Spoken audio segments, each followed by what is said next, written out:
Yes, competition is gonna kill you. Let me explain. So why do I say that competition is gonna kill you? In reality, when you focus too much in competitors, when we focus too much on what others are doing, what we are not focusing is so much on what we should be doing, on what is our vision, where do we want to be in the future. When we focus only on competition, what we focus is only on trying to beat somebody else, but we don't try to beat ourselves. So focusing on competition means that we are only going to raise the bar all the way to the level of our competitors. That's going to be our cap. We are not going to go and aim further than that because we are too focused on the competition itself. On the other hand, if we are able just to focus on ourselves, on making the best of what we can do, on actually being critical of where we want to be in the future, what we want to do as a company, as a product, then we are going to be in a much better position to actually outpace our competitors because we are going to be thinking differently. We are going to be thinking in where do we want to be and why do we want to be here? What is our reason to be as a product? And then our focus is not our competitors, but it's our customers, our users, those potential users that we want to bring value to. Doing this mind shift is going to actually help you a lot to be able to differentiate yourself from your competitors. But this is not going to be enough. So one of the things that is going to help you also a lot is to be creative. You had to think outside of the box. It's very easy for us in this world to only think about what our competitors are doing and try to do the same.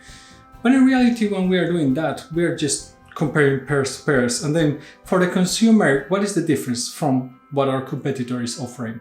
Instead, what we want to do is find a differentiation for us. So we had to be creative. We had to be able to find those solutions that are going to actually help us, delivering something that is going to have some unique selling point compared to what our competitors might be having. How can you be more creative? Well, you can be more creative by, first of all, listening more to your customer, understanding the real problems. That's gonna be the first step. Being able to be more creative probably is going to require you to think differently from what your competitors are thinking. So sometimes don't focus so much on what you are doing all the time and maybe look at what other industries are doing and how other industries are solving similar problems to the ones that you are having. Sometimes it might be a pricing thing, sometimes it might be a way of delivering the value. Just imagine how smartphones have changed our world and how you are actually living life all the time in the moment and are able to access information no matter where you are.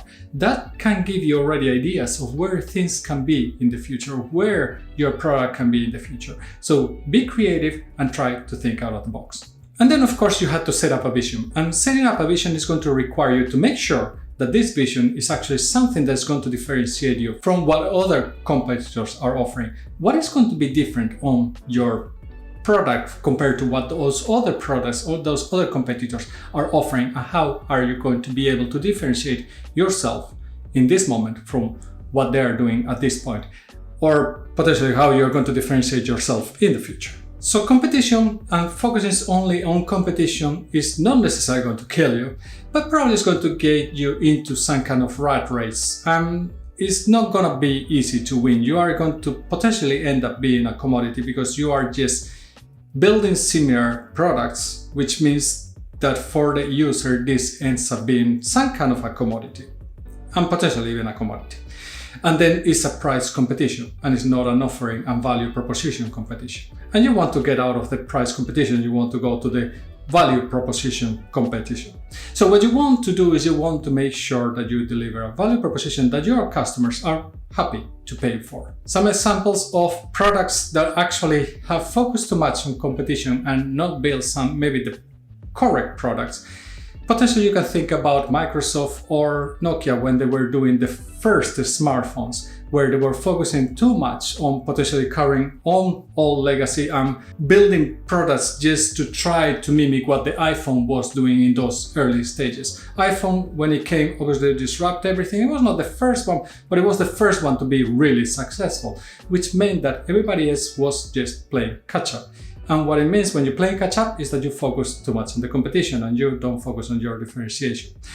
So that's what, in a way, it killed them, not to be able to catch and not to be able to build something that could be different as a value proposition for the end users. Another funny one, looking into the competition and how not to focus so much on the competition, is actually Microsoft. When you think about Surface, in the first versions of the Surface, basically they came up with something that no other companies were basically not doing at that point, or they were not doing in a correct way. That was something that actually took everybody a little bit by surprise. So that's a way of not focusing so much on the competition. Tablets were great, laptops were great. They came with something, a two-in-one that not anybody else was offering, at least not to that level. What happened next is kind of funny, because then actually Apple then started to, in a way, play catch up with the iPad Pro, trying to get it to be a two-in-one. And nowadays you can start to argue that actually iPad did a good job. Apple did a good job into bring something that it would make a difference compared to what actually Surface Pro is. So potentially now Surface Pro is the one that is starting to lag behind, whereas iPad Pro is moving forward. So there's a good couple of examples of two products and companies that actually try to think outside the box and maybe not so much focused in the competition, but bringing something new. When you are building products, there's going to be competitors. Yes, you have to pay attention to them. Yes, but you have to be able to build something different. You have to have your own unique selling point, whatever you want to call it, your own unique value proposition. This is what's going to differentiate you and prevent you to run just a rat race that potentially is going to end up leading you to just have a kind of a price competition, because the prices are so similar that users are not going to see a very big difference between them. This can happen also to mature products, so that's something to have in mind. But if your product is too mature, maybe potentially you have to start thinking about a different product in the future. So this is something that you should pay attention to and something that you should consider. Competition is good to have it in mind. It's good that you pay attention to it. You cannot just focus on that. It's good to understand where they are, but you have to find your own way, and this is what is important. If you like the video, please give it a like. It helps massively the channel. I will see you in the next video, and remember, stay safe.